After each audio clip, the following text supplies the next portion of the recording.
আসসালামু আলাইকুম। আজ আমি আপনাদের সাথে শেয়ার করছি এক অসাধারণ স্বাদের সালাদ।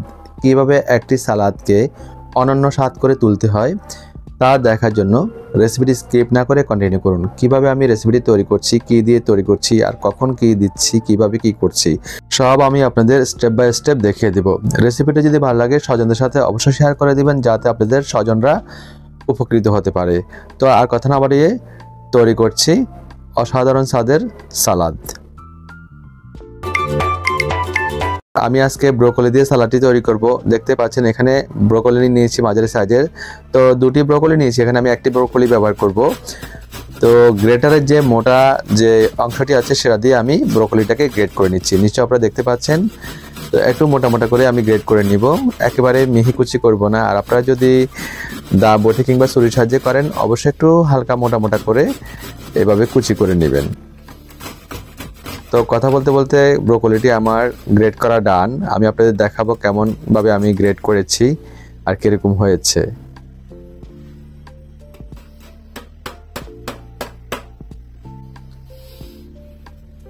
অপর ব্রোকলিটি আমি সরিয়ে নিলাম। দেখুন প্রিয় দর্শক, আমি কিন্তু একদম একটু মোটা মোটা করে গ্রেট করে নিয়েছি।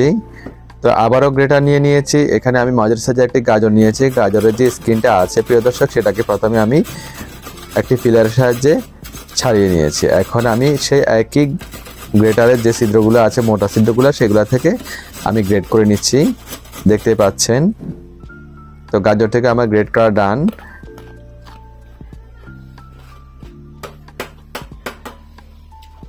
আবারও আমি গাজরগুলোকেও এক পাশে সরিয়ে নিব। এরপর মাঝারি সাইজের একটি পেঁয়াজ নিয়ে নিয়েছি, দেখতে পাচ্ছেন। তো পেঁয়াজটাকে আমরা কুচি করে নিব। তো পেঁয়াজটা একেবারে মিহি কুচি করার দরকার নেই, একটু স্বাভাবিক থেকে হালকা মোটা মোটা করে আমরা করব এটা।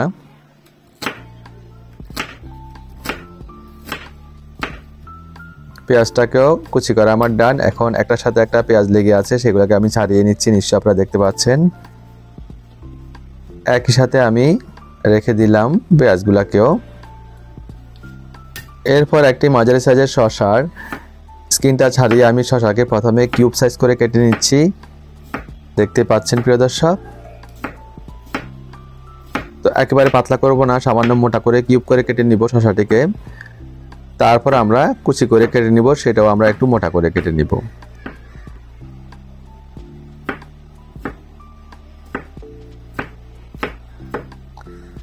তো প্রিয় দর্শক, শসাটিও আমাদের কুচি করে কাটা ডান। একই সাথে রেখে দিলাম। এখন আমরা সালাডটি তৈরি করতে চলে যাব। প্রিয় দর্শক, একটি মিক্সিং বোল নিয়ে নিয়েছি। তাতে আমি প্রথমে ব্রোকলিগুলো অ্যাড করে দিচ্ছি। দেখতে পাচ্ছেন গ্রেট করা ব্রোকলি, এবং একই সাথে গ্রেট করা গাজরও অ্যাড করে দিচ্ছি। একই সাথে আমি কুচি করা পেঁয়াজগুলোকেও অ্যাড করে দিলাম। তো প্রিয় দর্শক, আমরা এখন শসাটি দিব না। প্রথমে আমরা যে উপকরণগুলো মিক্সিং বোলে দিয়েছি সেগুলাকে মিক্স করে নিব। তো এটা একটু সময় নিয়ে মিক্স করব, যাতে খুব ভালোভাবে মিক্স হয়ে যায়। একটি উপকরণ একবার দিয়ে যদি মিক্স করা যায় তাহলে কিন্তু সালাদের টেস্টটা ভালো আসে। সালাদের টেস্ট আসে হচ্ছে মিক্সিংয়ের উপরে, এটা সবসময় লক্ষ্য রাখবেন। এটা একটা টিপস দিলাম আপনাদের, সবসময় মনে রাখবেন। তো এই জন্য মিক্সিংটাই আমাদের ভালোভাবে করতে হবে। এখন আমরা যে শসাটি কেটেছি কুচি করে, শসাগুলোকে অ্যাড করে দেব।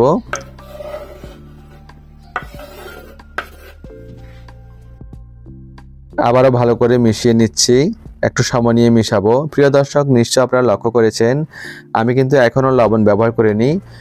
এখানে আরও একটা টিপস দিই, সালাদে যদি প্রথম থেকেই লবণ ব্যবহার করা হয়, লবণটা গলে পানি পানি হয়ে যায়, সালাদটি খেতে আর ভালো লাগে না, নিচে পানি কেটে যায়। যাতে পানি না কাটে সেদিকে আমাদের লক্ষ্য রাখতে হবে। তো এখন আমরা লবণটা দিয়ে দিব, এবং খুব দ্রুত আমি কালো গোলমরিচের গুঁড়ি ক্রাশ করে দিচ্ছি। দেখতে পাচ্ছেন 1/4 চা চামচ দিলাম। আবারও আলতো হাতে মিশিয়ে নিচ্ছি।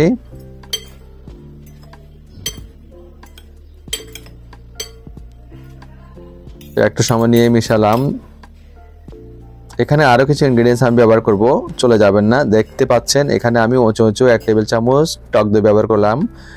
গুড প্রোবায়োটিক টক দই ব্যবহার করে মিশিয়ে নিব। টক দইটাকে আগে পানিটা ঝরা দিয়ে নেবেন। আমি আগে থেকে পানি ঝরা দিয়ে নিয়েছি টক দইয়ের।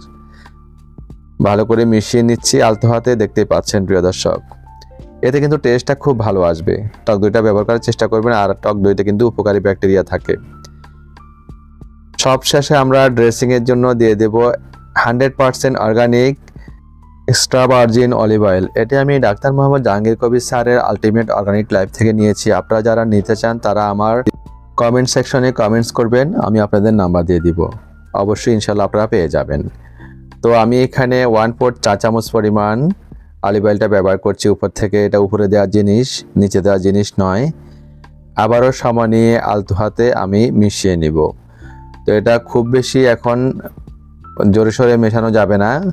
এখন কিন্তু পানি কেটে যাওয়ার সম্ভাবনা আছে, কেননা আমরা এখানে লবণ ব্যবহার করে ফেলেছি, টক দই ব্যবহার করেছি। তো আলতো হাতে আমরা মিশাতে হবে। এখানে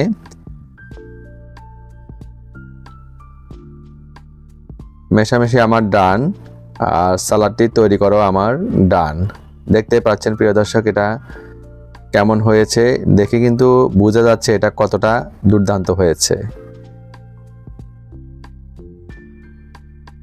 দেখুন প্রিয় দর্শক, গার্নিশিং করার আগেই কেমন লাগছে, আর খেতে তো ভীষণই সুস্বাদু হয়েছে। আমি তো আগেই খেয়ে ফেলেছি, পরে আমি আপনাদের সাথে শেয়ার করছি। আমি বেশ কয়েকবার খেয়েছি, তারপর কিন্তু আমি আপনাদের সাথে শেয়ার করছি। তো আমি একটি সার্ভিং ডিশে সার্ভ করে দিচ্ছি সালাডটিকে। দেখুন প্রিয় দর্শক, এটা দেখতে যতটা ভালো লাগছে, খেতে ভীষণই সুস্বাদু, অসাধারণ অনন্য স্বাদের এই র সালাডটি আপনারা অবশ্যই তৈরি করতে পারেন, খেতেও পারেন। আমাদের জেকে লাইফ স্টাইলে আমরা এটা অসম্ভব মজা করে খেতে পারবো। এই সালাডটি আমাদের লাইফ স্টাইলে তো সালাদ খাওয়া খুবই উপকারী। সবাই অবশ্যই তৈরি করবেন আর খাবেন, আর তৈরি করে কেমন হয়েছে কমেন্টস করে জানাবেন। আমি খেয়ে নিচ্ছি প্রিয় দর্শক, আর খেতে খেতে আপনাদের কাছ থেকে বিদায়ও নিব। বিদায় নিতে একটি মেসেজ দিব, স্বাস্থ্যকর খাবার খান, নিরাপদ জীবন গড়ুন। Healthy food save life. আর র খাবারগুলা এখন থেকে বাচ্চাদের খাওয়ানোর অভ্যাস করুন। বাচ্চারা দেখবেন আস্তে আস্তে অভ্যস্ত হয়ে যাবে এসব র খাবার খেতে। তো প্রিয় দর্শক, আজ আর নয়, এখানে বিদায় নিচ্ছি। সবাই ভালো থাকবেন, সুস্থ থাকবেন। দেখা হবে অনলাইনে। আল্লাহ হাফেজ।